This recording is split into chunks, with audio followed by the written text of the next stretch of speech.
Regardless of where we hear our stories, myths, film, media, books, there will always be one consistent, shape-shifting, marvelous story.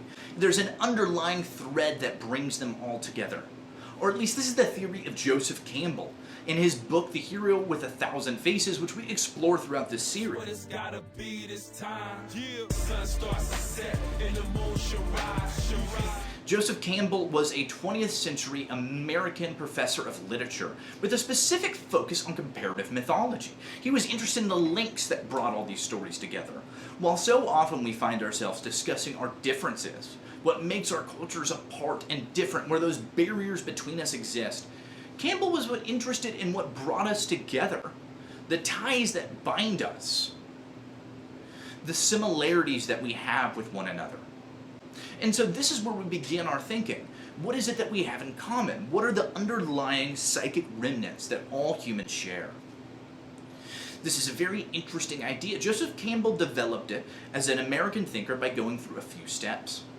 Specifically, he grew up studying Native American culture, going to museums and looking at the various aspects. He noticed connections between the Christian stories he grew up with and the Native American mythos.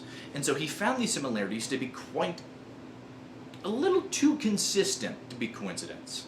And as he grew in his career, he studied every culture across the globe, from the most hidden swamps and jungles to the most large metropolitan areas, and noticed that the mythologies all carried certain symbols that tended to be consistent across them all. This forms what he refers to as the monomyth, which is an important idea in Campbellian thought. You've probably seen this even if you don't know.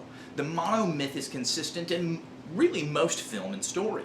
Most apparent is probably that of Star Wars, which perfectly follows, and Lucas has admitted to being heavily influenced by Campbell's work.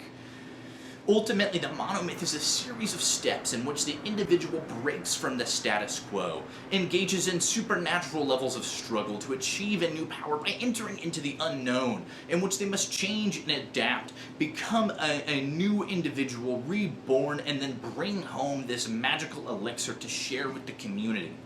And we see this consistent thread played out through almost all stories.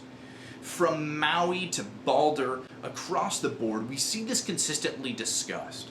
So Campbell explored this and broke it down into the common threads and elements. And so ultimately it is always, in Campbell's idea, a somewhat tragic story, because it is about destroying something else and creating something new, a theme that Rollo May discusses and we explore in one of our other video series. But specifically, we're looking at how things come to be. As Picasso said, every act of creation is first an act of destruction.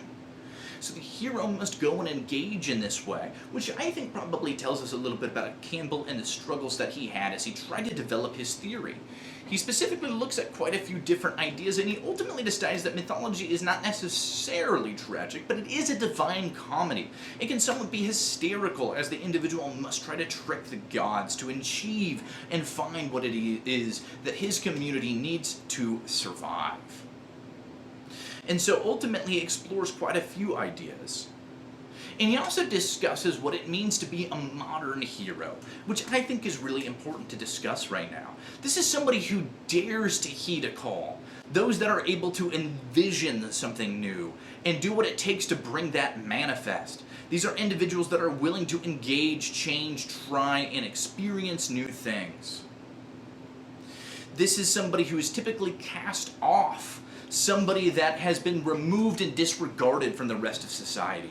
Ultimately, this is somebody who must not wait for their community to propel them to succeed and be the hero. This is somebody that must live, as Nietzsche says, as though the day were here.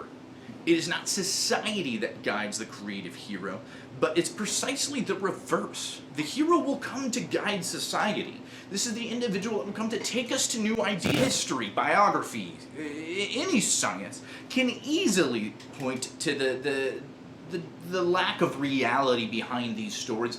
But for Campbell, this isn't what matters.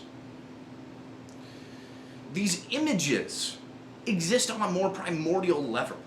They are almost out of reach. They're these remote aspects of a distant time and sky. They are demonstrated through absurd concepts, as Camus would say. Over the rest of this series, we'll explore what a myth is. So catch us next week, Thursday at 5, as we discuss what is a myth and how it impacts our society. Thanks for watching this week's video on Joseph Campbell. If you enjoyed, please hit the like button, subscribe for future content, and if you learned something today, please let us know in the comments. We'd love to discuss it with you. We'll catch you next time at Circles Theory.